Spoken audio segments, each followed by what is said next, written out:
les gens impliqués. Et vraiment, là, je suis béni de voir la famille de Dieu ce matin. Wow! Je suis enfant de Dieu. Amen. 1 Timothée 3,15 nous dit ceci. C'est Paul qui disait ça à Timothée. Il dit, « Tu sauras par cette lettre que je t'écris comment te conduire dans la famille de Dieu. » Cette famille de Dieu, c'est l'Église du Dieu vivant qui soutient et protège la vérité. Et j'aime ce verset-là parce qu'il nous déclare que l'Église, ce n'est pas un bâtiment. L'Église, c'est une famille. Oui, on se rencontre dans un bâtiment, on l'a appelé Église, mais en réalité, l'Église, ce n'est pas la bâtisse. L'Église, c'est les gens. C'est nous, les enfants de Dieu. Nous sommes une famille spirituelle. Et je poursuis cette série de messages sur ce thème-là, « J'aime ma famille spirituelle ». Et aujourd'hui, je veux parler avec vous d'être une famille spirituelle en santé. Parce que quand on est malade, on n'est pas en santé. Alors, c'est une bonne idée d'être en santé. Je vais partager avec vous, si j'ai le temps, 4 ingrédients pour être une famille en santé. Vous savez que les visiteurs qui prennent notre parking le dimanche matin,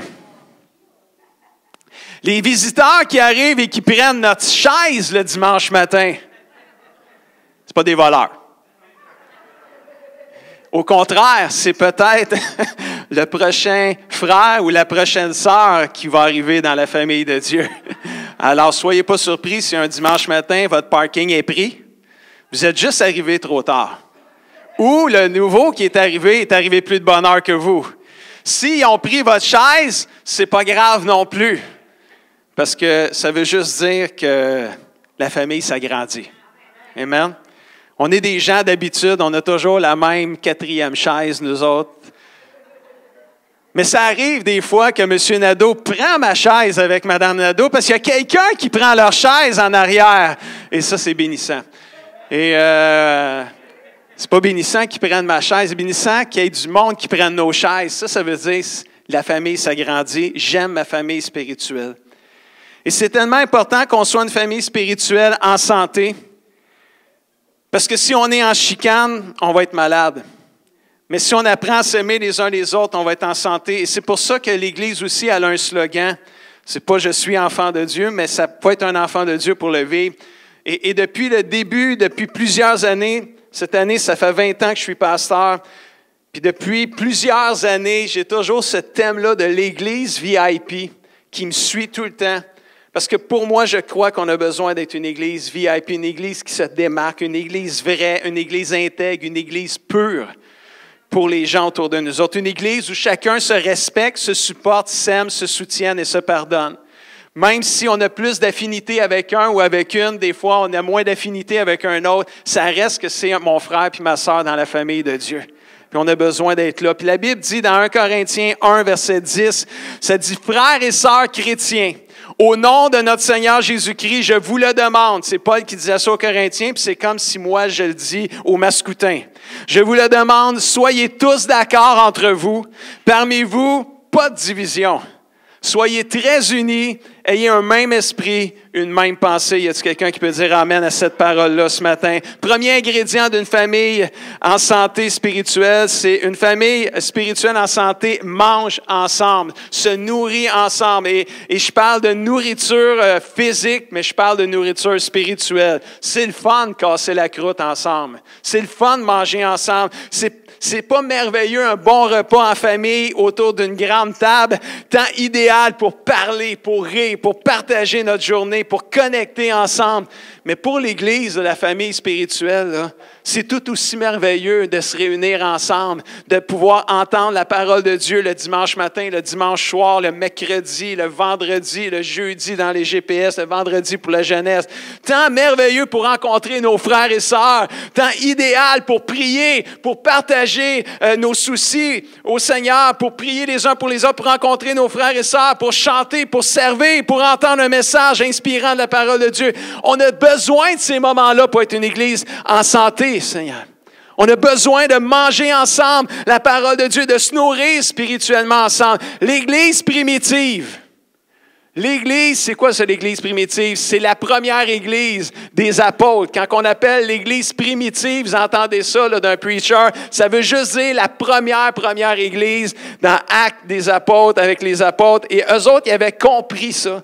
Dans Actes 2, verset 42, régulièrement et fidèlement, les croyants écoutent l'enseignement des apôtres. Ils vivent comme des frères et sœurs. Ils partagent le pain et ils prient ensemble. Et l'impact que cela avait sur leur vie se lit dans Actes 2, 47. Ils louaient Dieu. Ils étaient estimés par tout le monde autour d'eux autres. Et le Seigneur ajoutait à chaque jour à leur groupe ceux qu'il sauvait, qu'il amenait au salut. Il y a un impact à être une église, une famille spirituelle en santé. Ça attire. Dieu envoie ceux qu'il sauve, puis ils s'ajoutent à l'église. Et la famille s'agrandit. Mais moi, ce que j'aime d'une famille spirituelle en santé, là, c'est qu'ils louent Dieu, mais ils sont estimés par tout le monde. J'espère que quand vous dites que vous venez au Carrefour chrétien des Mascoutins, la famille spirituelle, j'espère qu'on dit du bien de vous. J'espère que vous honorez Dieu par votre vie et par votre témoignage parce que c'est ça qu'on donne comme impact autour de nous autres. On a besoin de manger ensemble, autant naturellement que spirituellement. Moi, j'aime les cafés desserts. Merci, ma tante Christiane, de prendre soin des cafés desserts. J'aime les cafés desserts, mais c'est pas juste les cafés puis les desserts que j'aime, c'est les gens que j'aime. J'aime qu'on jase ensemble, qu'on fraternise ensemble. D'ailleurs, c'est le deuxième point ensemble. Proverbe 17, verset 22, le deuxième point, c'est une famille spirituelle fraternise ensemble. Fraterniser, ça vient du mot frère, ça vient du mot fraternité qui veut dire frère et sœur. Une église qui aime les frères et sœurs être ensemble. La Bible dit dans Proverbe 17, 22, un cœur joyeux peut guérir une maladie. Oh, praise the Lord, mais la tristesse fait perdre des forces. C'est trop vrai ça. La joie du Seigneur est ma force, nous dit la Bible. Mais la tristesse déchèsse les os, les os. Les os, les os. Les os en Denise. Ils disent, mais les os, je trouve que ça sonne mieux. Même si ce n'est pas un vrai français, mais ce n'est pas grave. Vous me comprenez. Psaume 133, un classique. Quel plaisir c'est pour des frères et sœurs. Quel bonheur que d'être ensemble. C'est là que Dieu accorde et envoie sa bénédiction et la vie pour toujours. Quelqu'un dit amen à ça. Quel plaisir, quel bonheur. Il y a quelqu'un qui me demandait ce matin, « Hey, pasteur, comment ça va? » J'ai l'impression que le dimanche matin, ça va toujours bien. Parce que je suis avec mes frères et sœurs, je suis avec la famille de Dieu. Je suis bien ici. C'est un plaisir pour moi d'être ici. C'est un bonheur. Même s'il y a plein d'affaires qui se passaient un matin, j'étais bombardé à gauche et à droite. Oublie pas ça, pasteur, t'oublies pas ça, fais ci, fais ça. Mais c'est pas grave, je suis bien ici. J'aime ma famille spirituelle.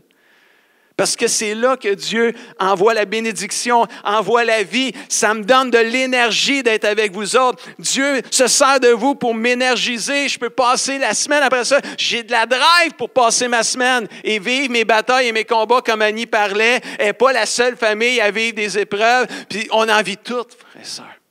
On a besoin des uns des autres. On a besoin de fraterniser ensemble. Un temps qui nous connecte, qui nous rapproche ensemble. On a plein de petits groupes. On est une grosse gang, mais on a plein de petits groupes. Les 50 ans et plus, ils ont leur activité à toi et moi. Il y a des quilles qui s'en viennent pour eux autres. Les couples, ils en ont 2, 3 par année. Là, on s'en va au Mont-Saint-Hilaire, là, bientôt au mois d'octobre. Là. On s'en va monter la montagne. On se rend jusqu'au top. Ouais, mais il y en a, pasteur, moi, j'aimerais ça aller à la montagne, mais je ne suis pas capable de me rendre jusqu'au top. Mais on a pensé à vous autres aussi. On va commencer puis on va se rendre au lac. Ceux qui connaissent le Mont-Saint-Hilaire. Le lac, c'est pas long, là. C'est vraiment pas long, là. Tout le monde qui est de moindrement un peu en forme va se rendre jusqu'au lac. Puis là, jusqu'au lac, on va faire une petite dévotion, les couples ensemble. Puis ceux qui ont le goût d'aller jusqu'en haut, bien, ils iront, puis les autres, ils fraterniseront ensemble jusqu'à temps que les autres reviennent. En tout cas, les couples, on a de quoi pour nous autres aussi qui s'en viennent. Puis là, les jeunes, La jeunesse, à tous les vendredis, ils ont des activités, ils ont des temps où c'est ensemble, ils viennent. Les enfants sont en bas séparés en petits groupes d'âge pour que la parole de Dieu, ils puissent la comprendre selon leur niveau d'âge. Mais on fait d'autres activités. Il y a des temps où les GPS même qui recommencent, c'est des petits groupes. On apprend à connaître d'autres personnes, connecter avec d'autres personnes. On fraternise ensemble, on prie ensemble, on pleure ensemble, on s'y joue ensemble, mais on grandit ensemble. Alléluia. On a besoin de ça, la famille de Dieu, pour être une famille en santé. Il y a un besoin pour la famille de Dieu de retrouver son cœur d'enfant, puis de jouer ensemble, puis d'avoir du plaisir à être ensemble les uns avec les autres. Pouvons-nous rendre notre voyage sur terre mémorable et joyeux avec ceux qui nous côtoient dans notre famille spirituelle, parce que de toute façon, on va passer l'éternité avec eux autres, pareil. Tu mets des amis tout de suite. Amen. Je vais être pogné avec toi, Pasteur Guy, pour l'éternité. Si tu persévères jusqu'à la fin, tu vas être pogné avec moi pour l'éternité, je te le garantis. Parce que moi, je veux persévérer jusqu'à la fin. Amen. Chers amis, nous sommes créés à l'image de Dieu. Et nous avons à l'intérieur de notre belle famille spirituelle, du Carrefour chrétien des Mascoutins, du CCDM, de la créativité, du talent pour rendre notre Église vivante, attrayante pour les gens qui ne connaissent pas Jésus. Wow! En faisant partie de la famille spirituelle de Dieu, nos vies sont enrichies par le Seigneur, mais aussi par la communion de nos frères et de nos sœurs dans la foi. Dieu a décidé de choisir les frères et les sœurs pour nous parler des fois. Dieu se sert de nous pour se révéler à nous aussi. Et on a besoin de la famille de Dieu. Une famille spirituelle en santé, mange ensemble, fraternise ensemble. Troisièmement, une famille spirituelle grandit ensemble. Alléluia. Oh oui, mais ça, la croissance, ça fait mal. Ça fait mal parce que quand les enfants grandissent, ils ont mal aux os. On regarde les os. Les os qui grandissent, puis là, tu as mal. Là, tu grandis, ça fait mal, mais c'est un bon mal parce que là, tu grandis. Mais je pense que la famille de Dieu, on a besoin aussi pour être en santé, de grandir ensemble. Éphésiens 3, verset 15. Ce Père, ce Dieu, à qui toutes les familles du ciel et de la terre doivent leur existence et leur nature, ses ressources à notre Dieu sont infinies. Quelqu'un dit Amen. Il tient, écoutez bien ça, il tient des trésors de grâce à notre disposition. Hey, il y a des trésors de grâce. Y a-t-il quelqu'un qui veut de la grâce de Dieu ce matin? Il y a des trésors en quantité industrielle à notre disposition. Et ma prière pour vous et pour moi, je lui demande que par son esprit, nous puissions nous saisir de ces trésors de grâce-là et de toutes ces ressources infinies, que l'Esprit nous fortifie, qu'il renouvelle notre être intérieur afin qu'on puisse grandir et progresser. De grâce en grâce, de gloire en gloire, de progrès en progrès. Wow! Une famille spirituelle qui veut grandir ensemble est prête à vivre les saisons de la vie ensemble. Le cri de mon cœur, probablement le vôtre aussi, c'est qu'aucun des nôtres, en tant que parents, ne se perde. En tant que pasteur, je souhaite que personne ne se perde ici dans l'Église. Au travers les épreuves, les tragédies, les injustices qu'on peut vivre autour de nous autres, je prie que personne ne se perde. Je veux arriver au ciel et crier avec joie que les Gosselins sont arrivés, que la famille du CCDM sont arrivés, sains et saufs, tous ensemble, avec nos enfants, nos conjoints et nos amis. Oui, Seigneur, tu nous as placés ensemble ici à Saint-Hyacinthe pour une saison X. Nous avons grandi, nous avons traversé les saisons de la vie, nous avons persévéré, on va célébrer 80 ans bientôt, on a demeuré fidèles et nous voici au ciel pleins de joie et de reconnaissance envers notre Dieu.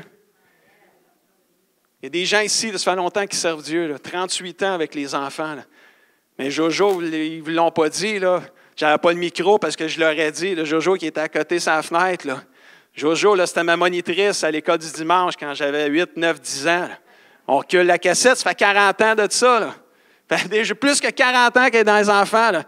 Avec son mentor, Mme Chassé, qui était là du début, ma tante Berthe et compagnie. Là. Il y a du monde qui ont servi, là, puis qui servent encore aujourd'hui. Là. Mme Chassé, ça fait combien de temps que vous servez Dieu? Juste ça, hein? J'ai même pas ça, j'ai 51 ans. Ça fait 54 ans qu'elle sert Dieu. Et puis avec les enfants, là, mais elle est partout pareil, elle est là encore. Merci d'être là, Mme Chassé.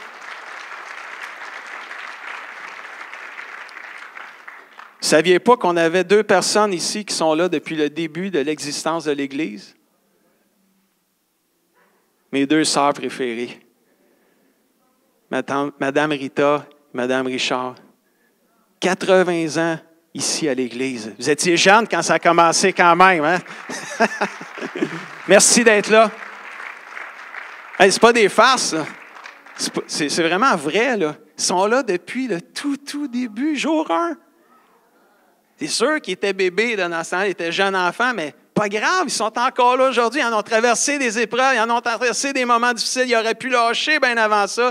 Vous êtes encore là, vous êtes un modèle d'inspiration, Madame Rita, Madame Richard. Je vous bénis ce matin, je vous honore. Merci d'être là. Alléluia. Ils en ont eu, eux autres, des affaires. Ils en ont eu de la persécution. Et c'est terrible. Mais on a une belle église à cause de ces familles-là aujourd'hui qui étaient là au tout début, puis il y en a qui sont encore là aujourd'hui. Quelle source d'inspiration pour la jeunesse. Hey, 80 ans dans la même église, il faut le faire quand même. Là, ça veut dire on ne lâche pas la gang. On ne lâche pas, on persévère jusqu'au bout. Malgré les épreuves, malgré les injustices, malgré les oublis, malgré tout, on persévère. Une famille spirituelle grandit ensemble. Oh, hallelujah. Dans les moments de conflit, on va tout faire pour les régler dans l'amour et dans le respect les uns des autres. Je veux vous dire, Église de Dieu, ce matin, famille spirituelle, que je vous aime. Vous êtes ma famille spirituelle. Vous êtes des gens de grande qualité. Personne n'est parfait dans cette salle. Ça, je le sais, je l'ai découvert assez vite, que moi-même, je ne suis pas parfait. Nous ne sommes pas parfaits, mais boy, j'aime mon Église, j'aime ma famille spirituelle. On n'est pas parfait, mais nous apprenons à grandir dans toutes les saisons de la vie, même celles qui sont les plus difficiles. Et ça, c'est la santé, ça, frères et sœurs. Manger ensemble, fraterniser ensemble, grandir ensemble. Mais on ne pourra pas y arriver à faire ces 3 choses-là si on ne fait pas le 4e ensemble. Une famille spirituelle en santé se supporte ensemble.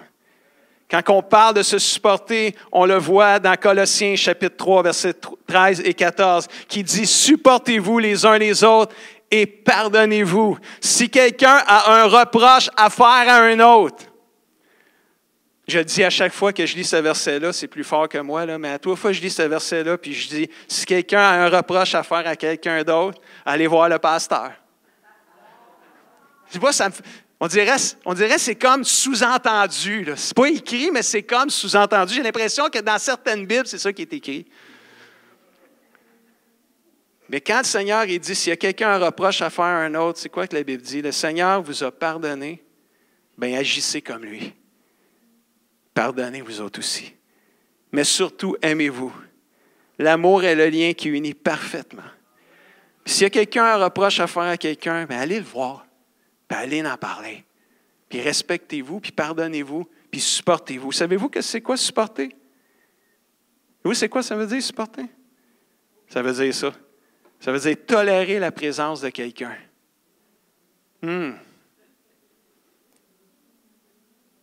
Si on est capable de se supporter les uns les autres, si on est capable de tolérer la présence de quelqu'un, on va être capable de manger ensemble, on va être capable de fraterniser ensemble, on va être capable de grandir ensemble. Mais ça, c'est peut-être le défi qu'on a devant nous autres, c'est tolérer la présence de quelqu'un. Je ne parle pas de tolérer la présence de quelqu'un qui nous abuse et qui ne fait que nous abuser. Je ne parle pas de ça, là. Je parle juste de tolérer la présence de quelqu'un qui est juste différent de nous. Personnalité, tu sais, il me tape ses nerfs, ce genre-là. Là. Il ne t'a rien fait, mais il te tape ses nerfs. Supporte cette personne-là. Aime-la pareil. Je sais, des fois, on a toutes des personnalités différentes, puis on est plus... je cherche le mot, là.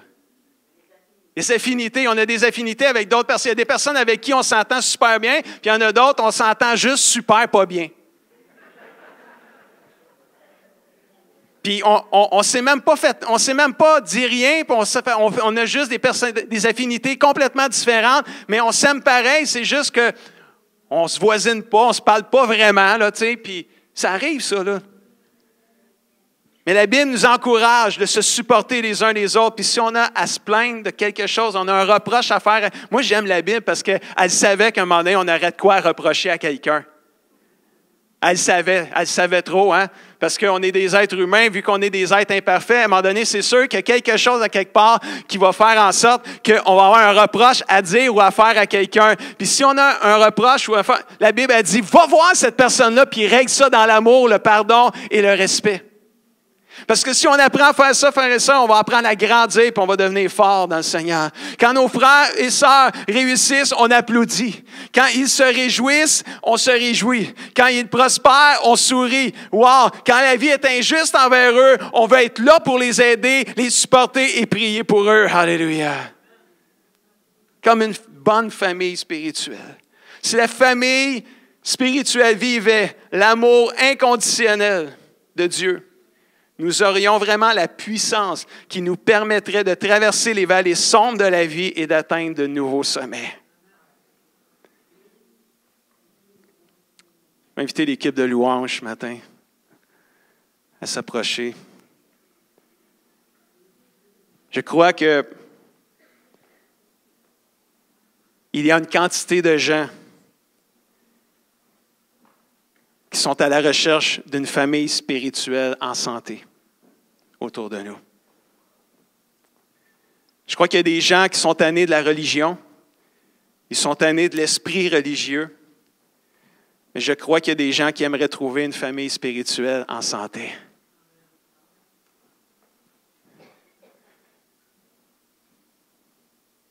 Puis ça, c'est le cri de mon cœur depuis longtemps. Ça fait longtemps que j'ai ça sur le cœur. Parce que moi, ça fait longtemps que je suis dans l'Église aussi, là.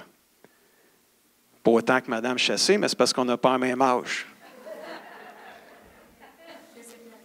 Oui, puis les Nadeau aussi, là. M. Nadeau, qu'on a sorti de sa retraite encore, puis même à 80 ans, il est encore capable de clouer des clous, puis d'arracher des bois, puis faire plein de belles choses. Je souhaite avoir votre santé à 80 ans, M. Nadeau, pour faire plein de belles choses pour le Seigneur aussi. Mais il y en a plein d'autres. Là, je sais pas, vous étiez dans mon spot, Mme Chassé, ce matin, là, mais je sais que j'en oublie, là, parce que si je commence à toutes les nommer, il y en a plusieurs qui vont se lever. Mais ça, je réserve ça pour le 80e. On va penser à vous au 80e, le samedi soir, entre autres. Mais ça fait longtemps que je suis dans l'Église. Parce que j'avais 7 ans quand on a commencé à venir à l'Église avec mes parents. J'en ai vu de toutes les couleurs, là, des choses. J'en ai vraiment vu de toutes les couleurs. Des choses qui m'ont blessé. J'ai vu des gens qu'on a blessés, qu'on a meurtris, qu'on a brisés. Puis quand je suis devenu pasteur il y a 20 ans, ma femme elle se demandait, on fait-tu la bonne affaire de devenir pasteur? Parce que ce qu'on voyait, là, c'était pas beau. Ça faisait peur d'être un pasteur. Parce que tout ce qu'on avait vu de nos yeux, souvent c'était de la chicane, des conflits, des divisions. Puis là, tu lis les versets que je vous ai lus un matin. Dans la famille de Dieu, pas de division. On a-tu oublié de lire ce verset-là, ici? Là? On en a eu 2, nous autres, dans la même église, qui ont laissé des traces, qui ont blessé du monde, qui ont meurtri du monde. Puis là, j'arrive dans une église à l'autre bout du monde, Nouveau-Brunswick, qui pour moi était à l'autre bout du monde. Tu sais, quand moi j'allais à Belleuil, je trouvais ça loin quand j'étais jeune. Nouveau-Brunswick, c'est vraiment très, très loin. Je suis allé dans une église qui venait de mettre dehors son pasteur, puis qui en avait passé plusieurs en peu de temps. Puis moi, j'arrive, j'ai 30 ans, j'avais ma petite moustache sur le bout des lèvres, parce que ma barbe, elle ne poussait pas à 30 ans. J'avais l'air d'un baby face, d'un petit jeune. Puis pour les leaders de cette église-là, ils n'ont même pas voté pour moi quand ils ont fait le vote. Parce qu'on avait peur que tu sois comme la brebis qu'on amène à la boucherie pour faire abattre. On ne voulait pas que ça t'arrive parce qu'on voyait ton cœur, il était beau, il était pur, ton cœur. Fait qu'on a voté non parce qu'on ne voulait pas qu'il t'arrive du mal, parce qu'ici, là, tous les pasteurs qui ont passé, ils ont mal fini. Mais il y avait juste 30 personnes qui votaient, fait qu'il y en a juste 6 qui ont dit non, les 6 leaders de l'Église. Les 30 autres, mais ça, je l'ai su après, je ne l'ai pas su tout de suite. C'est sûr, ils ne me l'ont pas dit tout de suite. Je l'ai su après que c'était des leaders qui avaient dit non, puis pourquoi ils avaient dit non. Mais il y avait 24 oui, il y avait 6 non, ça fait 80%. Ils ont dit, tu restes-tu? J'ai dit oui. Mais tu sais, j'étais innocent dans ce temps-là. Là. Je voulais être pasteur absolument, mais je sentais que c'était ça que Dieu voulait que je fasse, mais j'ai pas tout réfléchi. J'avais juste, à 80%, j'ai dit aux leaders qui étaient devant moi, qui avaient dit non, qui me l'ont dit 2 ans plus tard. J'ai dit, vous autres, voulez-vous? Tu sais, il y avait 20, tu sais, à 80, voulez-vous que je sois là? Ils ont dit oui, mais il avait dit non. Mais vu qu'il y avait la majorité, il a dit, on va travailler avec lui. Écoute, c'était 6 années extraordinaires au Nouveau-Brunswick. 6 merveilleuses années. Mais il y a un verset que je suis parti avec, puis qui me traîne, puis qui va me traîner jusqu'à ma mort, puis vous écrirez ça sur ma pierre tombale ou sur mon urne, je ne sais pas trop, mais vous écrirez ce verset-là. Jean 13, 34 et 35. À ceci, tous connaîtront. Je ne l'ai pas le verset, parce que je ne pensais pas parler de ça un matin. À ceci, tous connaîtront que vous êtes mes disciples, mes enfants de Dieu, mes frères et sœurs, disait Jésus, si vous avez de l'amour les uns pour les autres. Je suis parti dans le ministère avec ça. Puis ça continue. Jésus, il dit, aimez-vous les uns les autres comme je vous ai aimé. Puis c'est là qu'ils vont reconnaître que vous êtes mes disciples. Je vous donne un commandement nouveau.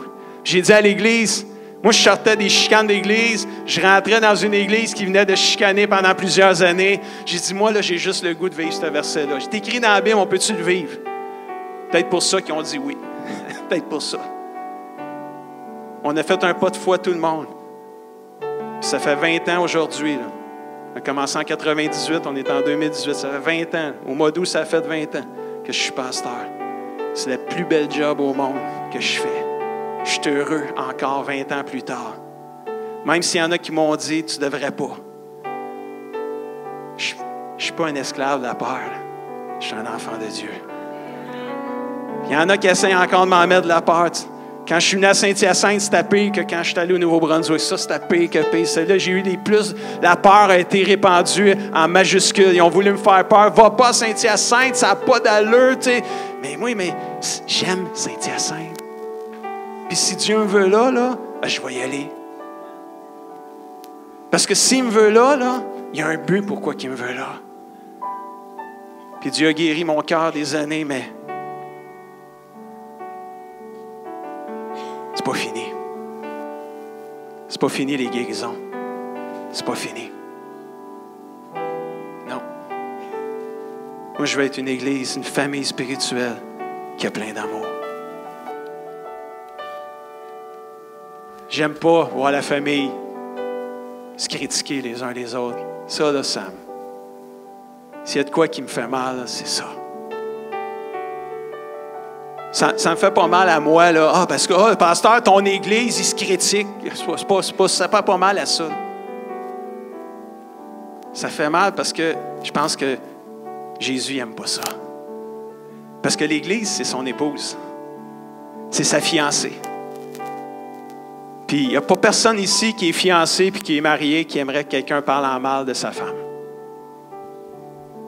En tout cas, venez pas me parler en mal de Lynn, c'est sûr, vous allez avoir une réaction. Comprenez ce que je veux dire? Moi, ça me fait mal quand les gens chialent et critiquent après l'Église.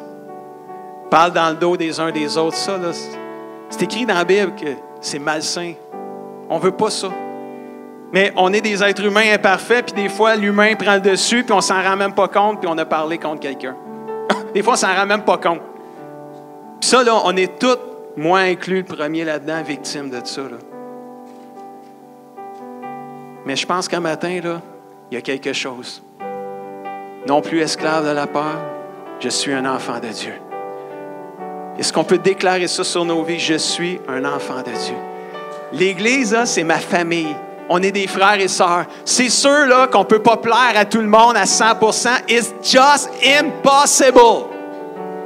Mais on essaie, on fait notre possible. Mais à la fin, là, ce qu'on veut, là, c'est être une église où ce qu'on s'aime les uns les autres, où on apprend à grandir. Une famille spirituelle en santé. C'est une famille qui mange ensemble, qui passe du temps ensemble, qui prie ensemble, qui se pardonne ensemble, qui fraternise ensemble, qui grandit. Parce que c'est une église qui se supporte et se pardonne les uns les autres. Des fois, le son, il fait des feedbacks. Comme un matin, on a eu une couple de feedback. C'est pas grave, ça. C'est pas grave. Des fois, il y a quelqu'un qui va te dire de quoi? Ah! Ça n'a pas d'allure. C'est une église qui n'a pas d'amour ici parce qu'il y a une personne qui t'a dit quelque chose qui n'était pas correct, qui n'était pas bien. Mais résume pas toute l'église pour une personne qui t'a dit de quoi de pas bien, parce que moi, je vais t'en nommer 20 qui vont te dire qu'ils t'aiment. Pour une personne qui va te dire quelque chose qui est blessant, moi, je vais t'en amener 20, 25, 30, 40 d'un coup qui vont te dire, on est content que tu sois là. Lâche pas. On prie pour toi. On est derrière toi. On t'aime. Suivez-vous ce matin? Non, rien ne me séparera de l'amour de Dieu. Je ne veux pas qu'on soit une religion, mais je veux qu'on soit une famille spirituelle. Plein d'amour les uns pour les autres. Qui va se pardonner. Ce n'est pas qu'on va accepter le péché, on ne l'acceptera pas le péché. Mais on va travailler avec le pécheur, par exemple, pour que Jésus puisse le pardonner, le restaurer, puis le libérer. Parce que c'est tout ça qu'on est, anyway, des pécheurs sauvés par grâce. Libérés par le sang de Jésus. Pardonnés, purifiés. Est-ce qu'on peut se lever ensemble, peuple de Dieu?